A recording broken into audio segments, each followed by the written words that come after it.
Ang next po ay pagkaklaro. Ang 10 utos po ba ay wala na o nananatili pa hanggang ngayon? Sa iba pong paniniwala, wala na po ito. At ito ay naging 2 na lang. Ang 10 utos ba ay wala na? Hindi po pwedeng mawala. Nako, magkakagulo yung mundo pagka nawala yan. Diyan nga kinuha ang pattern ng ating batas kung bakit hinuhuli yung mga kriminal. Sana kung lahat ng relihiyon nagtuturo ng 10 utos, mabawasan talaga yung mga magnanakaw at kriminal. At hindi talaga magkakaroon ng maraming mga broken family kasi hindi mangangalunya.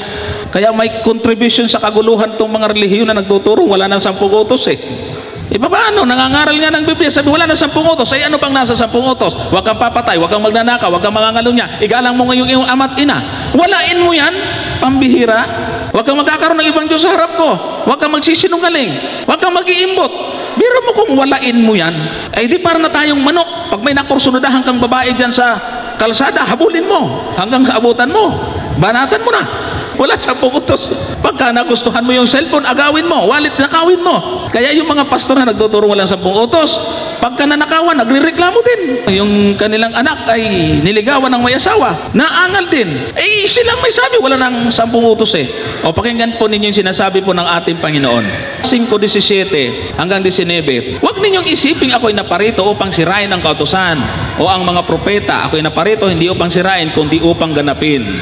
Sapagkat katulad sinasabi ko sa inyo, hanggang sa mga wala ang langit at ang lupa, ang isang tuldok o isang kudlit sa anumang paraan ay hindi mawawala sa kautusan hanggang sa maganap ang lahat ng mga bagay.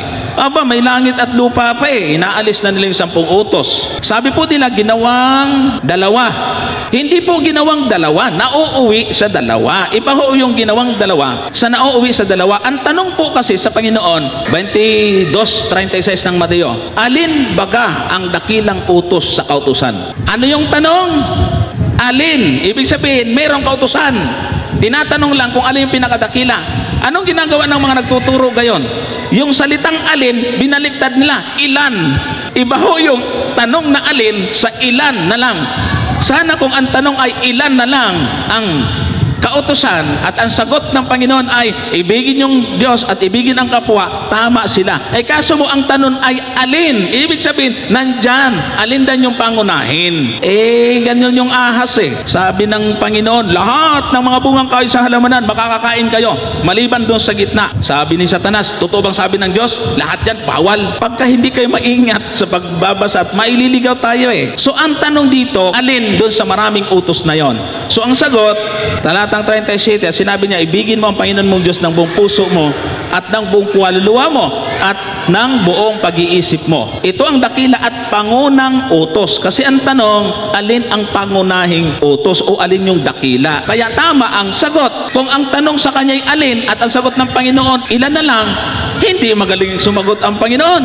Kaya tama ang sagot, tinuro niya ang pangunahin, ang unang pinakamahalaga ay ibigin ang Diyos ng buong puso at kaluluwa at buong pag-iisip. Ito ang dakila at pangunang utos. Ang pangalawa, at ang pangalawang katulad ay ito, ibigin mo ang iyong kapwa na gaya ng iyong sarili. Sa 2 utos na ito, nauuwi ang buong kautusan at ang mga propeta. Doon napapaloob, nakahang, nauuwi. Ibig sabihin, naroon sa loob ng 2 utos na ito. Pag-ibig sa Diyos, pag-ibig sa kapwa. Sa 2 tapyas ng bato, di ba? Kaya nga 2 tapyas Yung unang tapyas, pag-ibig sa Diyos.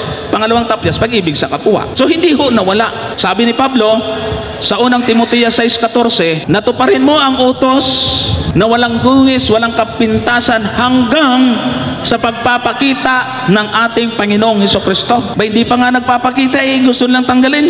Wala talaga sa ayos no? Ay buti na lang may programang pag-aralan natin na itutuwid ho natin. Meron akong segment sa YouTube, mabinta mga kapatid, ang title, ituwid mo si Soriano. Naku, dami nanonood. Meron mo yung segment, ituwid mo si Soriano. Kasi sa kanyang program, itanong mo ko'y Soriano. Ay mali ang sagot. Gumawa ako ng program. Sige, next.